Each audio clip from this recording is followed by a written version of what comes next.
n'y en a quand même pas beaucoup des émissions, effectivement, où on est entre racistes, entre... Mais ça dépend de la couleur de votre peau, Bonsoir à tous. Oh, this you crazy mother.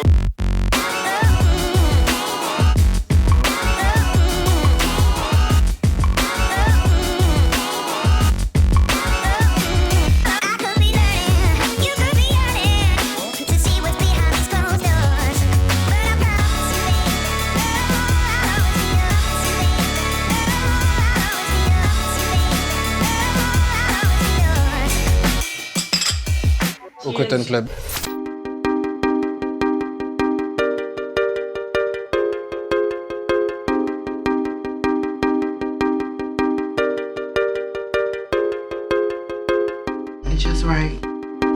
On fait partie d'une génération qu'on appelle millennials, née entre 1980 et 2000. Les premières caractéristiques de cette génération sont notre liberté et notre indépendance. Vous êtes d'accord? Plutôt. Ashley. Oui. Vas-y, voilà. Quand tu as commencé, est-ce que c'était par passion ou à but professionnel? C'était par passion, même par curiosité, je dirais, au tout début. J'avais vraiment envie de voir ce que c'était, d'être derrière la caméra. J'ai fait du théâtre, voilà, donc j'avais pas de problème à m'exprimer devant une caméra. J'ai beaucoup d'histoires à raconter. Il m'est arrivé pas mal de choses dans mon adolescence, donc je me suis dit pourquoi pas. Et puis c'est vrai que ça a très vite pris. Et donc très vite, j'ai été obligée de me rendre compte que fallait que ce soit carré, professionnel, et voilà. Tu es également juriste. Aussi, voilà. Donc, comment on fait au quotidien? J'ai la chance de pouvoir quand même gérer mon temps. Parfois, j'ai des nuits blanches, Oui, j'avoue. c'est ce que j'allais dire, tu dois avoir des longues journées. Voilà, c'est ça. Mais voilà, j'essaie vraiment de garder les deux, quoi, parce que c'est deux parts de moi, très différentes, certes, mais les deux, c'est aussi de la passion, quoi, Bah oui. au final. Mais ça t'anime, du coup, Voilà. tu dors pas, mais t'es contente. Voilà, c'est ça, je suis heureuse, vraiment. D'accord.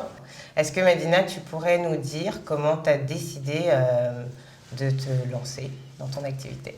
Fin d'année 2015, ça faisait déjà 3 ans que j'étais en événementiel dans un cabinet d'audit et j'en avais fait le tour. Du coup, je cherchais un nouveau job, mais je sentais que j'avais besoin de trouver un autre sens à ma vie parce que le travail, c'était vraiment au centre de ma vie et les choses qui m'animaient, c'était un peu trop en périphérie. Mais il faut quand même manger. Donc j'ai cherché un job toujours en communication parce que c'est ça ma spécialité de base. Et j'ai vu une annonce pour bosser dans une grosse entreprise qui fait de l'agroalimentaire. Et j'ai postulé et ils m'ont pas appelé. Je me suis dit non, il faut qu'ils m'appellent. Ils vont m'appeler. Donc du coup, comme c'est une boîte qui fait beaucoup de yaourts, j'ai fait commander un gâteau yaourt dans une boulangerie. J'ai fait personnaliser le dessus avec une affiche de com et je l'ai fait livrer moi-même. Oh, il faut m'appeler. Ah mais c'est top ça. Tu es allée au culot et du coup, et ils t'ont rappelé. Ils m'ont rappelé. J'ai fait l'entretien avec la directrice de la communication et ça s'est très bien passé. Et puis après, pas de son, pas d'image. Donc j'ai compris qu'on m'avait pas retenue. Donc j'ai appelé en disant j'ai bien compris qu'on me prenait pas, mais j'aimerais comprendre pourquoi. Parce que l'idée c'est d'avancer. Et là, elle m'a confirmé qu'effectivement, ils avaient préféré prendre quelqu'un d'autre qui avait plus d'expérience dans l'agroalimentaire. Et c'est vrai que moi, j'en avais pas. Et elle me dit, puis c'est vrai que, elle cherche un peu ses mots, et là elle me dit, c'est vrai que quand même vous êtes très expressive. Donc je ne sais pas ce que veut dire très expressive, parce que je n'ai pas fait la bise à la dire comme, je suis pas montée sur la table, j'ai pas compris. Give it up for our summit, Worldwide Sports Management's newest partner. Whoa! Mais elle m'a dit, voilà, vous êtes très expressive, on a peur que dans un univers feutré comme le nôtre, vous vous sentez pas bien, quoi. C'est le fameux c'est pas toi, c'est moi. Alors que bon, Diane de Medel a largué, c'est toi. Du coup, on a raccroché et je me suis dit que je mettais quand même beaucoup trop d'énergie et que cette énergie-là, je devais la mettre ailleurs. C'est là que j'ai eu l'idée, l'envie de monter mon propre projet, d'être à mon compte.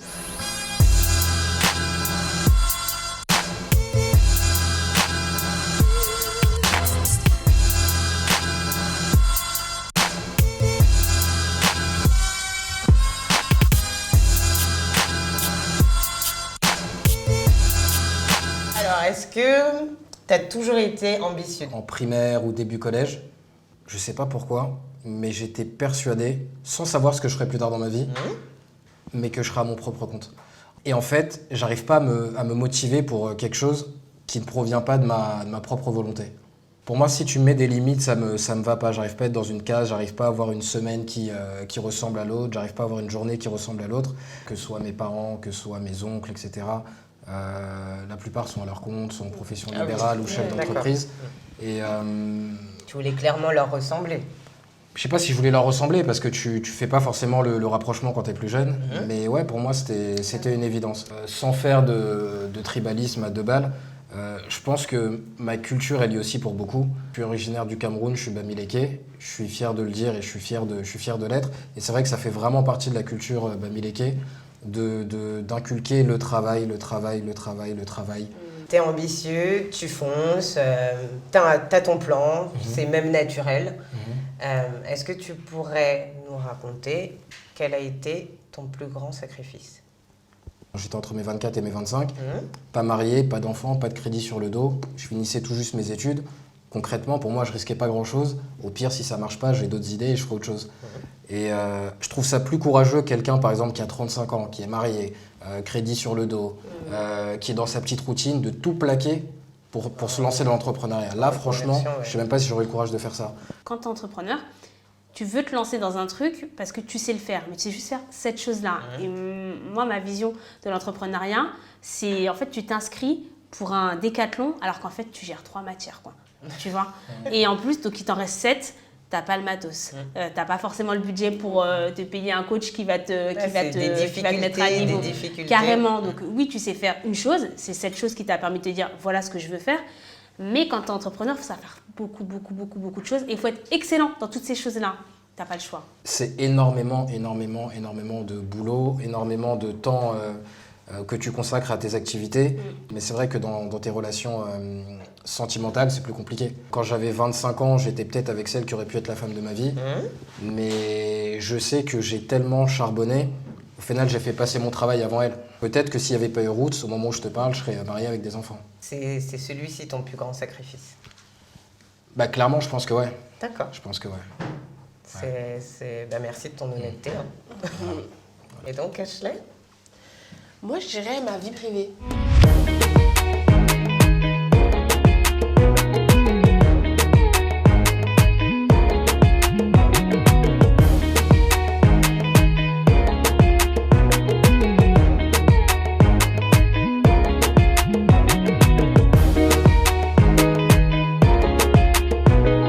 On est obligé de dévoiler certaines choses. On a une communauté qui veut savoir certaines choses, qui est un peu curieuse, donc j'essaie de faire la part des choses.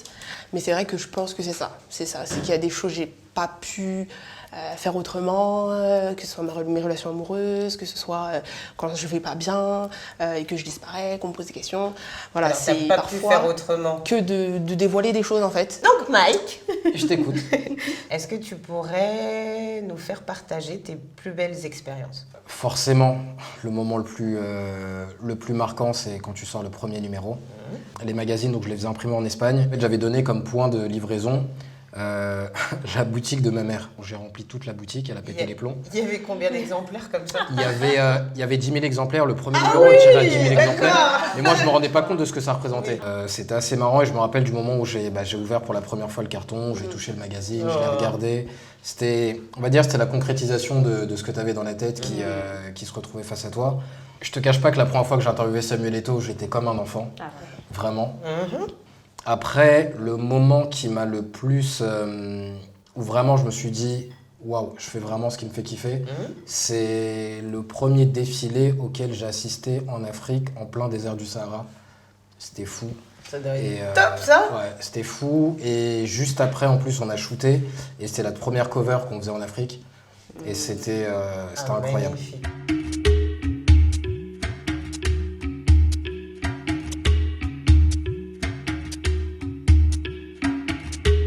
Alors, Ashley, j'ai une question qui me taraude. C'est quoi ton secret? Comment on fait la différence? La différence, c'est que je ne l'ai pas pris dès le départ comme quelque chose de super carré, super pro. Et vraiment, je le faisais en plus de ma passion, entre guillemets, objectif, ma carrière qui est dans le droit.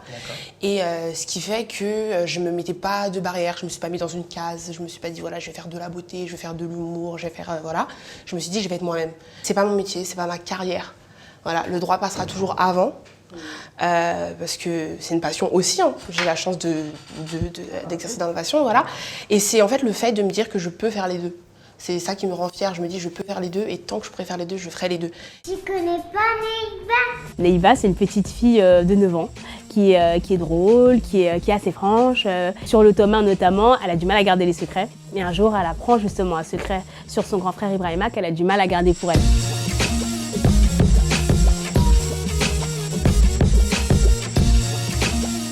J'ai toujours aimé écrire, j'ai écrit depuis très longtemps. Par contre, ça faisait très longtemps que je n'avais pas écrit d'histoire. Et je me suis dit, quel projet tu pourrais faire et qui soit lié à l'écriture. Et là, ça m'a vraiment frappé le manque de représentativité dans les romans jeunesse que moi, j'avais pu subir quand j'étais jeune. Parce que quand j'étais...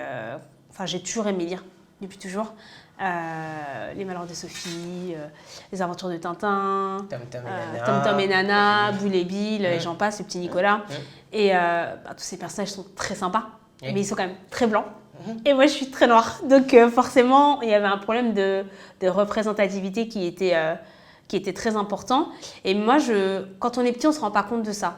Par contre, moi, je me suis rendu compte d'une chose très vite. Le fait d'être noire et de ne pas avoir des personnages qui me ressemblent, ça n'a jamais limité mes ambitions. En revanche, je me disais, et aujourd'hui c'est difficile encore de l'admettre, mais je me disais que pour y arriver, il fallait que je me renie un peu. Il fallait que je laisse des choses de côté, en fait.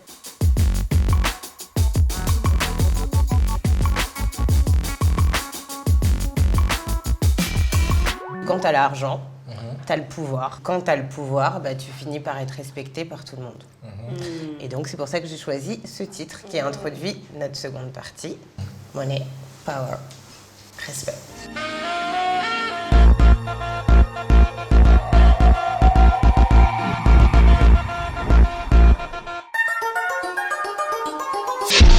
Alors, la génération millennials est la cible la plus convoitée par les annonceurs. On a un certain pouvoir d'achat, on tend plutôt vers l'éthique et on est clairement versatile. Quel type de consommateur vous êtes?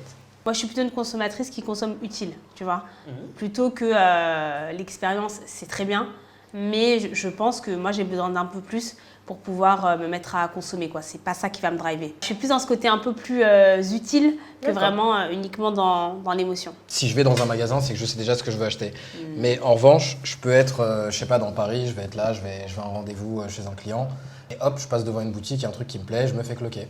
Je suis plus au coup de cœur. Au feeling. Au coup de cœur, au feeling. Les petits plaisirs, tu parlais de cours de cuisine, ce genre de choses, etc. J'avoue que là-dessus, c'est le calme je plat. vois le rictus. J'avoue que là, c'est le calme plat. t'aimes pas cuisiner.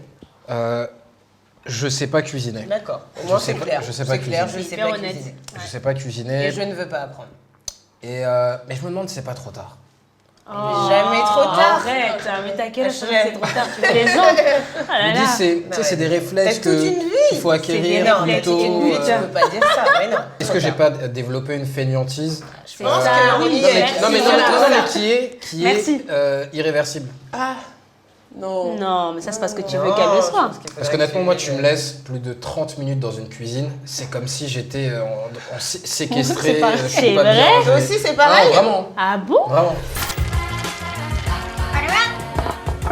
Are we really doing this? Cheers.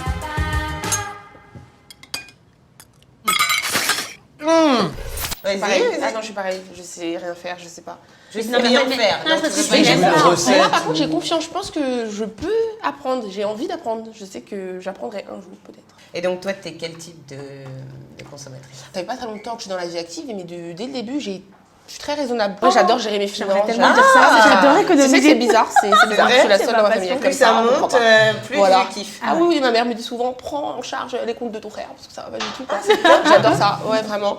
Comme tu disais, le voyage, moi, tu vois, je préfère mettre l'argent dans le Carrément. voyage, dans les expériences. Là, oui. tu peux. Ah oui, si je pouvais pas faire le tour du monde, moi, Ah ouais, c'est... Je te le souhaite. j'aimerais. Je pense, je vais essayer petit à petit. Comment ce magazine haut de gamme fonctionne? Puisque, je le rappelle, il est gratuit. Exactement.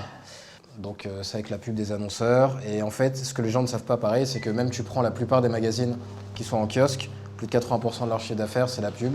Et c'est pas spécialement la vente dans les kiosques. Roots, c'est un magazine sur la culture afro, mais destiné à tous sans exception. Donc c'est destiné aussi bien aux gens de la diaspora, aux noirs et métissés pour faire simple, mais aussi ça s'adresse aux autres pour les sortir des clichés auxquels ils pourraient être parfois renfermés sans même s'en rendre compte. J'ai un maître mot, c'est, même si ça englobe un peu tout et n'importe quoi à la fois, mais c'est Black Excellence. Avant de lancer le magazine, j'étais en école de commerce pendant 5 ans. On devait être 3 noirs sur une promotion de 300 étudiants. Et encore, on était une promo d'exception, il n'y avait jamais eu autant de noirs dans une même promo. Mes potes me posaient souvent des questions bêtes. On me demandait tout le temps « Ouais, ton père, il est ministre dans ton pays ?» Ah oui, carrément. Ouais, enfant de diplomate. Enfant de diplomate, et je disais « voilà. Mais toi, ton père, il est ministre ?» Bah non, mais en fait, pourquoi est-ce que mon père serait ministre ? Parce qu'en gros, genre pour eux, c'est un truc de fou que tu t'exprimes plus ou moins bien, t'es dans une école à 8 000 € l'année, qu'est-ce qui se passe ? Il y a un truc là, ton père il doit être ministre.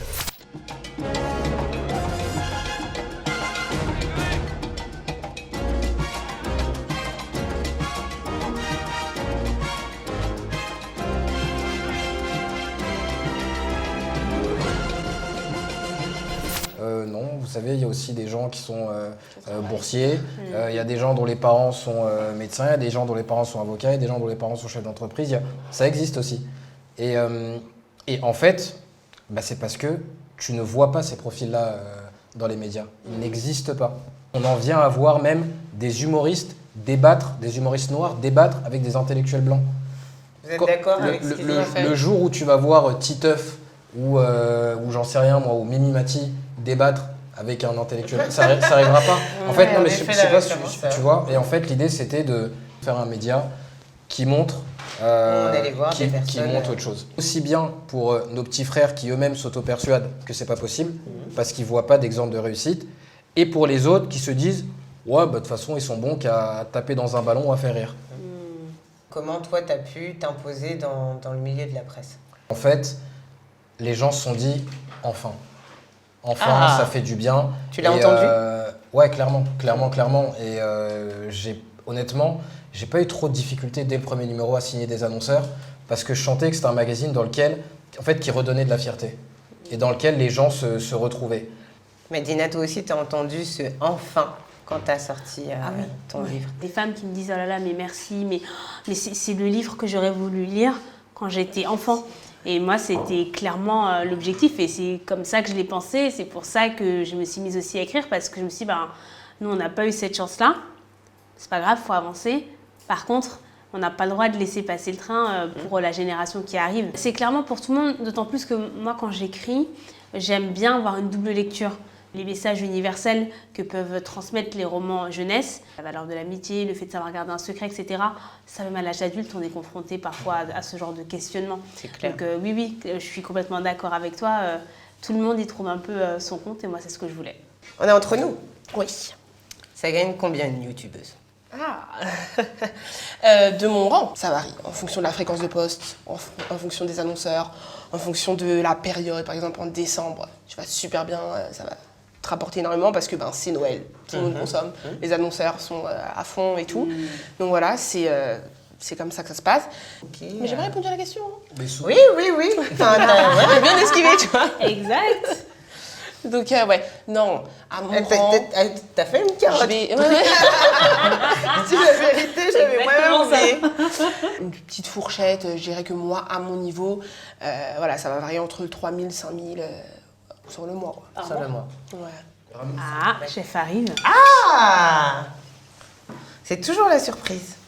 Merci, chef. Ça, le business, mec.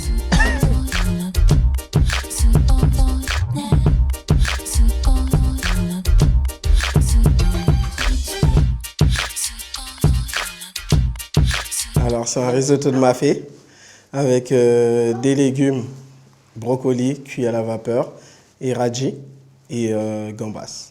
Ah là là. j'aime. Non, mais tout ce que j'aime, moi. Non, mais...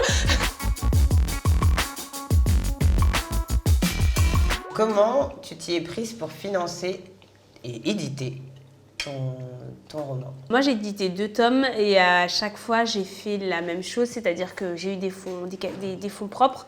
Et puis, ce que j'ai fait pour financer souvent l'impression, parce que c'est ce qui restait en tout cas sur le tome 1, c'est que j'ai fait des précommandes. Pour le tome 2, je suis passée vraiment plus par une campagne de financement. C'est la méthode du tout ou rien. Soit on arrive à la cagnotte et c'est bon, soit on n'y arrive pas et là tout le monde est remboursé. Et, Je connais, voilà. j'ai moi-même eu recours. Ah ben voilà, tu sais comment ça se passe et du coup j'ai fait ça pour le tome 2 et franchement c'était super. Je pense que les gens ne se rendent pas compte à quel point ils t'enlèvent un poids quand ils acceptent de faire ce pari avec toi en fait. Tu te vois où dans 3 ans? J'espère que je pourrai toujours concilier mes 2 activités. J'espère que j'aurai les épaules pour, comme on disait tout à l'heure, j'espère que j'aurai le courage de déléguer du travail peut-être, d'employer, si Dieu veut, hein, on sait jamais. Donc voilà, vraiment, dans 3 ans, j'aimerais bien me dire que voilà, j'ai 1, 2 ou 3 salariés.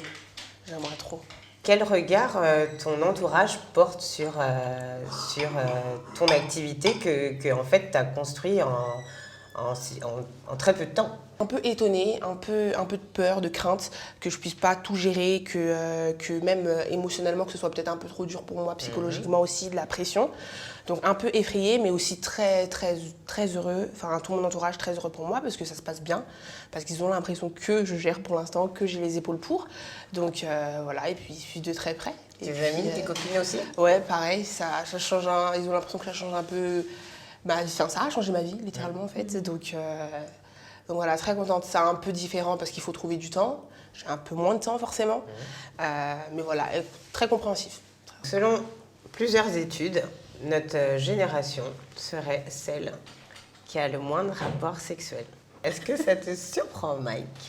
La fin de cette génération, donc qui ont aujourd'hui, je pense, 20, 22, 18 ans, moi j'ai l'impression, de ce que je vois de loin et quand je discute avec les plus jeunes, mais limite j'ai l'impression que c'est la génération Sodome et Gomorrhe.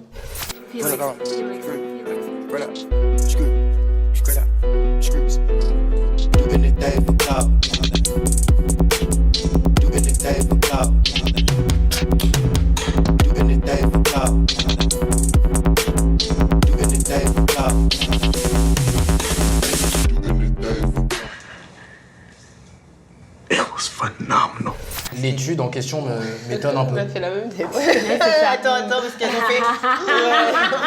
Moi je trouve, hein, parce que déjà, en leur temps, ce que n'avaient pas les autres à pareil âge, c'est déjà tous les réseaux sociaux. Ça a tout libéré. Plus, même tu le vois dans la musique, les mœurs, c'est plus les mêmes. On te fait la promotion du sexe à outrance et dans tous les sens. Et j'ai je sais pas.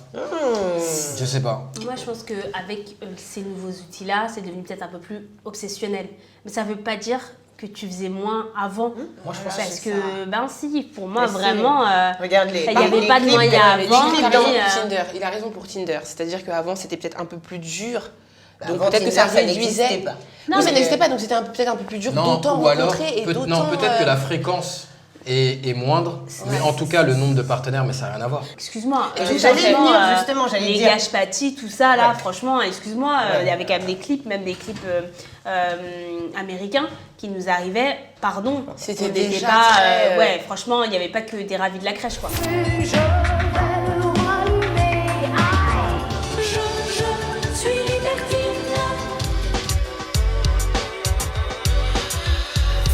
L'étude, elle se base sur quoi? Toi, tu quels penses sont les que c'est pourquoi? facteurs? C'est parce qu'on serait plus occupés. Voilà, c'est ça. Parce que les femmes sont plus indépendantes, elles ont... en fait, comment vous expliquez?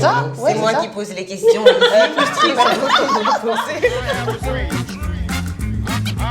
Pour se détendre, je vous propose de faire un petit jeu. Oui, carrément. Qui est la personne à avoir réalisé un quadruple saut au JO de Munich en 91? J'allais dire Surya Bonali. Franchement, j'étais pas née. Quel est le Disney le plus populaire? Le Roi Lion. Eh ben non. Ah ouais? Oui, c'est sérieux? Ah bah non, c'est la Reine des Neiges alors? Non, c'est pas le Roi Lion. C'est pas la Reine des Neiges? Aladdin? Non plus. C'est pas vrai? Donc, j'ai une boîte. Ah, je vois vos yeux. Oui, on veut savoir ce que c'est. C'est une boîte à remonter le temps. Ah bah oui, on est dans notre génération millennials. Madina, je vais te demander de tendre ta main si tu veux bien. Je ferme les yeux. Ouais. C'est hyper dur, hein. Attends. Ah non, c'est un Walkman, ça, non? Un quoi? Un Walkman, non? C'est pas ça? C'est bien un Walkman. Ah, voilà, c'est pas mal, hein. Et du coup, mon deuxième objet? Qu'on utilisait avant et qui est toujours d'actualité? Dans notre quotidien. L'appareil photo. Voilà, mais oui, mais c'est parce qu'ils sont pas sur la même forme. Donc moi, je me dis, ça peut être ça. Parce que Oui, quoi? c'est ça. Ils sont pas sur la même forme que... Bah tiens alors, aujourd'hui tu pourras dire à ta mère que t'es partie au musée. Si, mais je me rappelle très bien.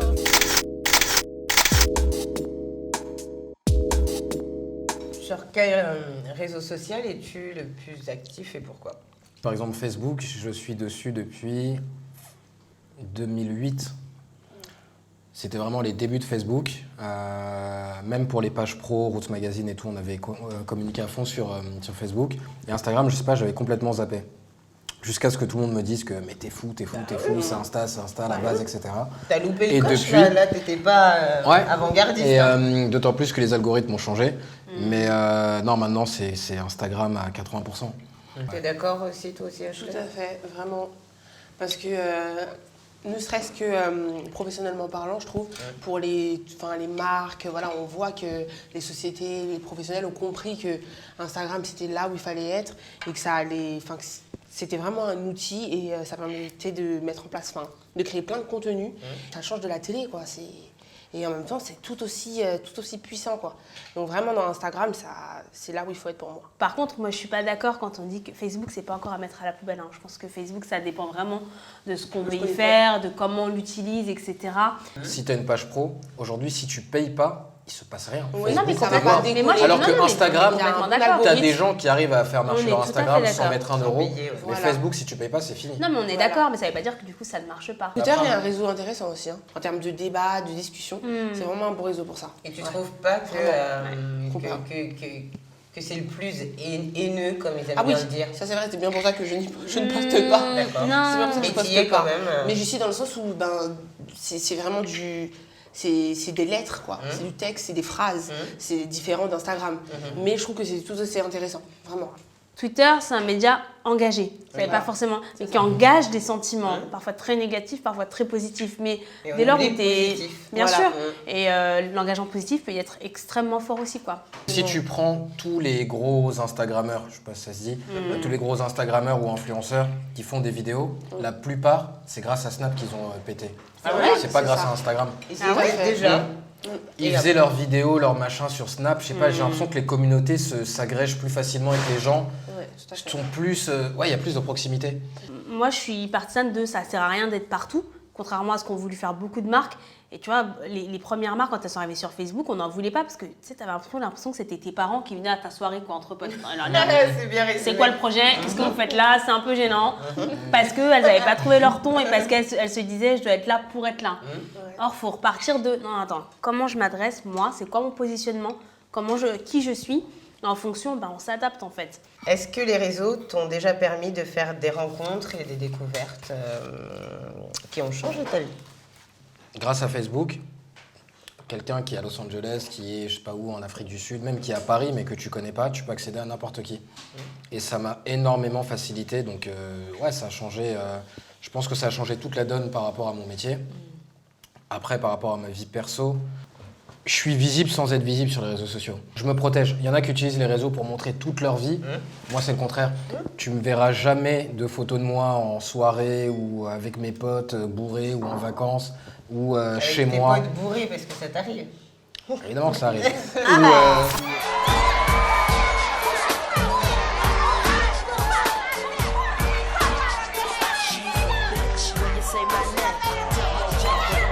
Tout en me protégeant, j'essaie d'être transparente. C'est-à-dire que je sais ce que je montre et je sais ce que je ne montre pas. Mais que, en même temps, je remarque au fil des mois et des années que les personnes qui me suivent me ressemblent indéniablement me ressemblent parce qu'elles me suivent, parce qu'elles se voient en moi. Et puis j'ai eu la chance de faire mon premier meet-up, c'est-à-dire que c'est ce qu'on appelle la rencontre avec les abonnés. Ça a été très dur de choisir, mais voilà, je l'ai fait au feeling, à ce que je lisais, et je voyais que c'était des personnes qui voulaient vraiment me rencontrer. Et puis ça s'est vu en fait au final le jour J, parce que c'est des personnes qui avaient vraiment plein d'histoires à me raconter, et me dire voilà, tel jour tu as posté telle vidéo, ben, le jour d'avant je venais de perdre mon père. Et voilà, des petites choses toutes bêtes comme ça. Si je peux me permettre, ça fait pas peur de, Ça fait peur. non mais de te dire que, parce qu'au final tu es un être humain normal, Voilà. de te dire que tu as des filles que tu connais pas, qui te prennent pour modèle ou pour grande sœur ou pour héroïne ou pour... Ça a fait peur. Non. Ça a fait peur et à la fin j'étais épuisée. Donc au final ça a fini voilà, en petite réunion entre filles. Il y avait un garçon quand même. Entre et alors filles, il t'a et dragué? puis, non, même pas. Mais ça m'a fait plaisir.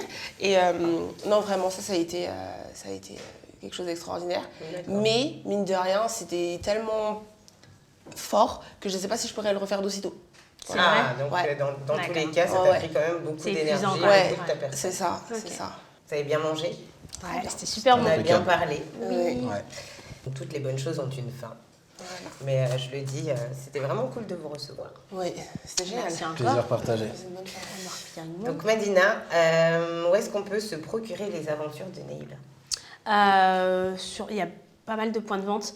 Il y a Présence africaine, il y a la boutique Nord et Fier. On peut se les procurer en commande dans des grandes librairies comme la Fnac ou aussi des librairies de proximité. Et toi, Ashley, est-ce qu'on pourra avoir en exclu le thème de ta dernière vidéo?